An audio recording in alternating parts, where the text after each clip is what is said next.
देगलूर बिलोली मतदारसंघाचे लोकप्रिय आमदार जितेशभाऊ अंतापूरकर यांच्या स्थानिक निधीतून बिलोली तालुक्यातील विविध गावांमध्ये केलेल्या कामांचं भूमिपूजन आणि लोकार्पण सोहळा दिनांक 31 जुलै रोजी पार पडला। या सोहळ्यामुळे गावामध्ये विकासाचं वातावरण निर्माण झालंय। आमदार अंतापूरकर यांच्या निधीतून चिटमोगरा गावामध्ये 15 लाख रुपये खर्चून बांधण्यात आलेल्या सभामंडपाचा लोकार्पण सोहळा त्यांच्या हस्ते पार पडला।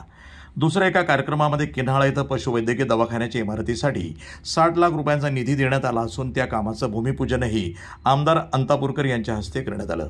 या व्यतिरिक्त कासराळी इथं 10 लाख रुपयांच्या सिमेंट रस्त्याचं लोकार्पणही त्यांनी केलं। तालुक्यातील चिटमोगरा, किन्हाळा आणि कासराळी या तिन्ही गावांमध्ये एकूण 85 लाख रुपयाचा निधी देऊन विकासाला हातभार लागल्यानं गावकऱ्यांमध्ये समाधान व्यक्त करण्यात आलं।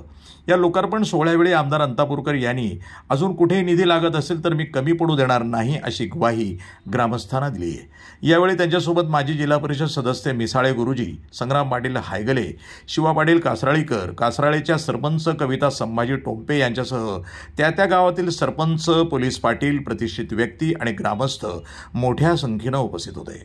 प्रतिनिधी दादाराव इंगळे, NTV न्यूज मराठी, बिलोली, नांदेड।